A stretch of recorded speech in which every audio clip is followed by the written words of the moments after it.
শ্রীমদ্ ভগবদ্গীতা যথাযথ পঞ্চম অধ্যায় কর্ম সন্ন্যাস যোগ শ্লোক নম্বর 7 যোগযুক্ত বিশুদ্ধাত্মা বিজিতাত্মা জিতেন্দ্রিয়ঃ সর্বভূতাত্মা ভূতাত্মা কুর্বন্নপি ন লিপ্যতে।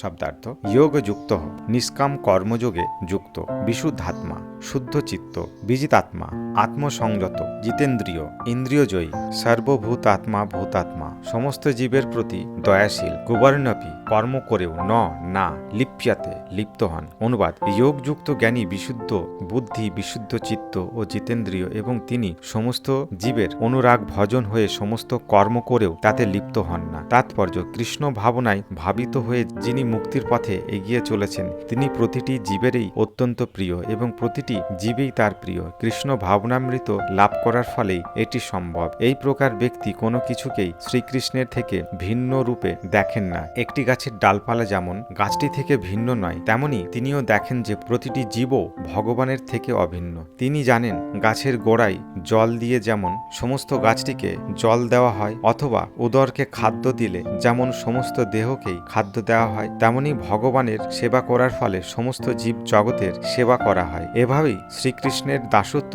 করার মাধ্যমে তিনি সকলেরই দাসত্ব করে চলেছেন। তাই তিনি সকলেরই প্রিয় এবং সকলেই তার অতি প্রিয়। যেহেতু তার কার্যকলাপে সকলেই সন্তুষ্ট, তাই তার চেতনা পবিত্র ও নির্মল। যেহেতু তার চেতনা পবিত্র ও নির্মল, তাই তার মন সম্পূর্ণরূপে সংযত, আর তার চিত্ত সংযত হওয়ার ফলে তার ইন্দ্রিয়গুলিও সংযত। তার মন সর্বদাই ভগবান শ্রীকৃষ্ণের চরণে নিবদ্ধ, তাই তিনি কখনোই ভগবানকে বিস্মৃত হন না। সুতরাং তার ইন্দ্রিয়গুলি কৃষ্ণ সেবা ব্যতীত জড় কার্যকলাপে নিযুক্ত হওয়ার কোনো সম্ভাবনা থাকে না। তিনি কৃষ্ণ কথা ছাড়া আর কিছুই শোনেন না, তিনি কৃষ্ণ প্রসাদ ছাড়া আর কিছুই গ্রহণ করেন না, এবং তিনি ভগবানের মন্দির ছাড়া অন্য কোথাও যেতে চান না। তাই তার ইন্দ্রিয়গুলি সর্বতোভাবে সংযত। এইভাবেই তার ইন্দ্রিয় সংযত হয়েছে। তিনি কারো ক্ষতি সাধন করেন না। এখানে কেউ প্রশ্ন করতে পারে, তাহলে অর্জুন কেন কুরুক্ষেত্র যুদ্ধে অন্যদের আঘাত দিলেন? তিনি কি ভগবত চেতনাময় ছিলেন না?